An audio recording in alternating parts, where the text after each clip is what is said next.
So, I thought I'd do a summary of my day so far.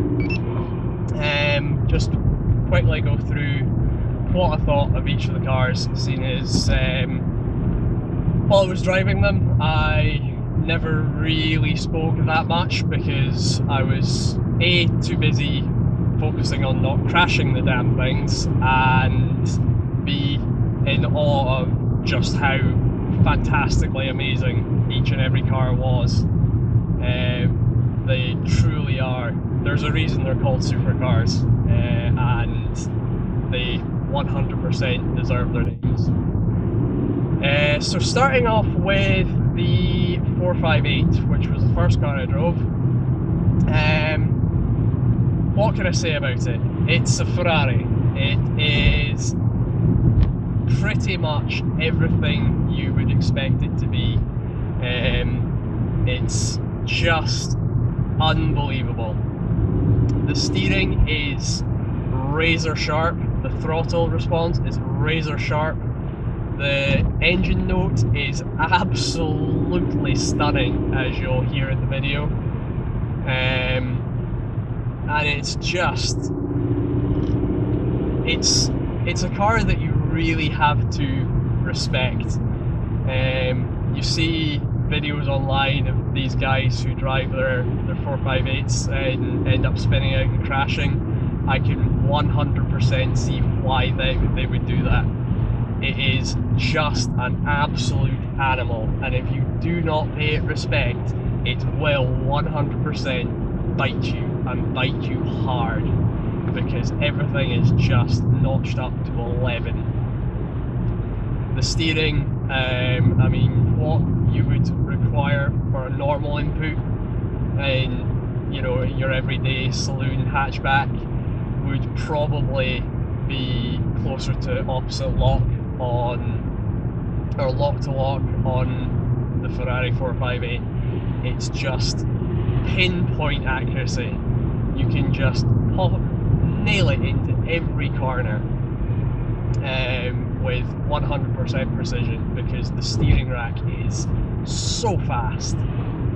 It's a beautiful car to drive, and certainly gets the heart going. The noise that that thing makes is unbelievable, and I 100% love it. Moving on to my next car I drove was the Lamborghini Huracan. Now, the Lamborghini Huracan is a totally different beast. You've got the four-wheel drive system, so it feels a lot more planted. It's a lovely seating position, it's a lovely smaller steering wheel. The displays on it are absolutely 100% up to date. That massive big 12-inch touchscreen is just awesome thing to behold. And then of course you've got the undeniable sound of that 5.2 litre V10. I didn't actually realise how much noise that thing makes. So granted, it makes a racket on the way up, but on the overrun, the burble and the crackle you get from that exhaust is absolutely epic. I could have honestly done that all day, just let it overrun, and it just sounds vicious. But it's not, it's a very handleable car. You know, the seating position, the rake of the steering, the rake of the windscreen makes you feel like you're driving a spaceship.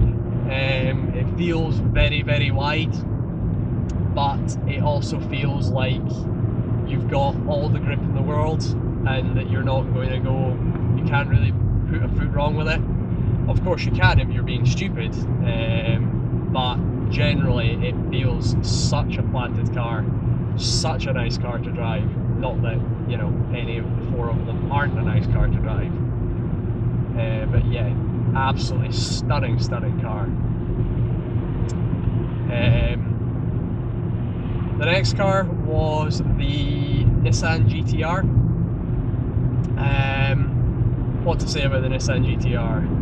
certainly it is the most car-like car there, in terms of a traditional car. So nice easy entry and exit, unlike the other ones where you've got a massive sill to step over, or you know, quite a narrow opening to clamber into.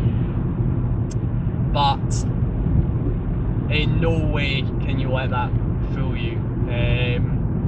You can drive it absolutely normally and forget almost that it is in fact a supercar.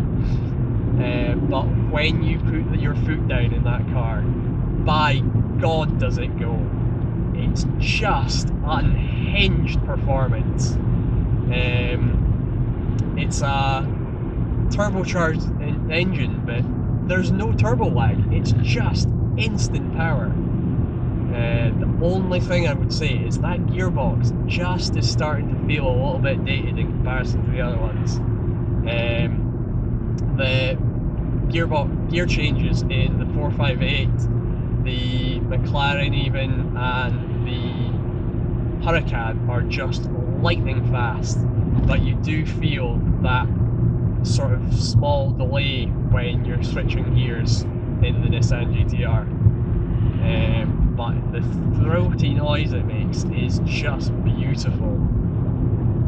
But you can actually drive it as an everyday car. It's fascinating actually. It's two sides of this, two different sides to the same beast.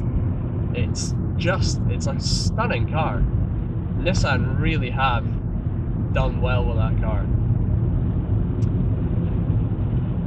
And then moving on to the McLaren 570S. Now, I'll be honest, that was the car that I was most looking forward to driving.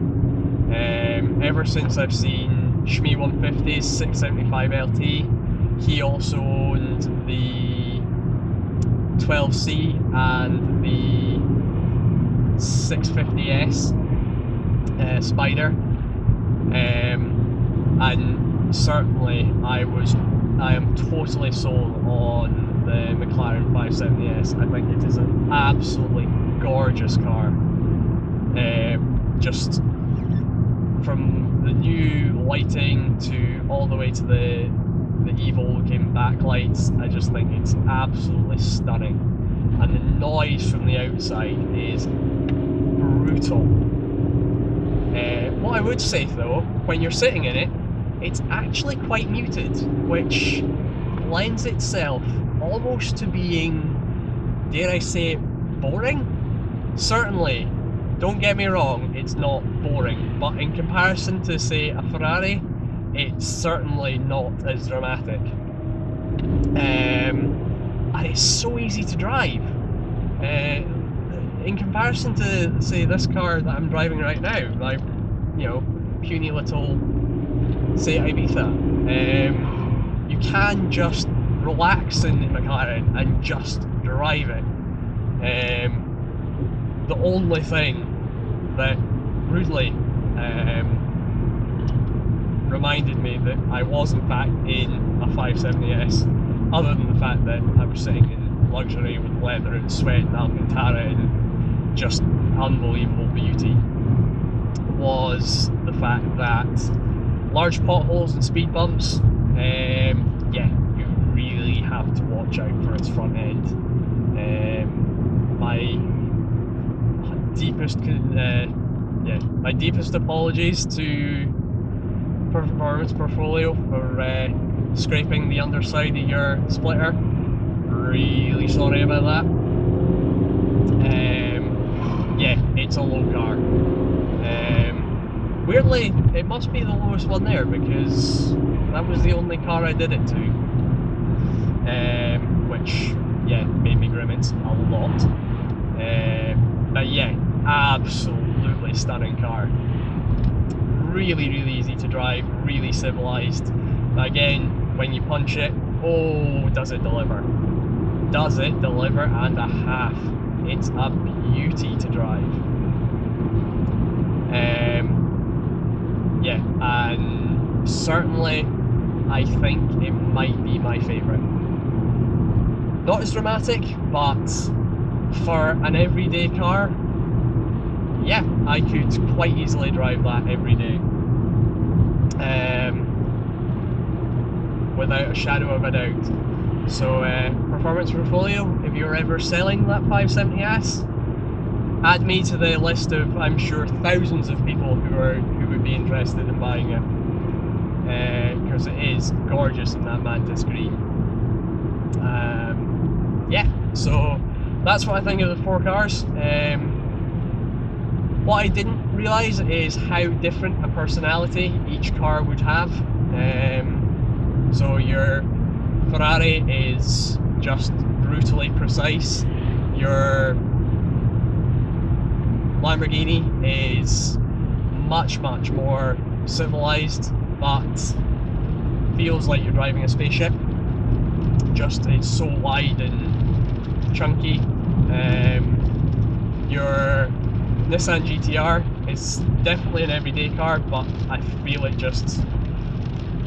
I'm sure I'm not the only one who just thinks that it lacks the drama of a supercar. Mind you, it is half the price of the other supercars, so to be fair, you can't really go wrong with it, because the performance is most certainly there.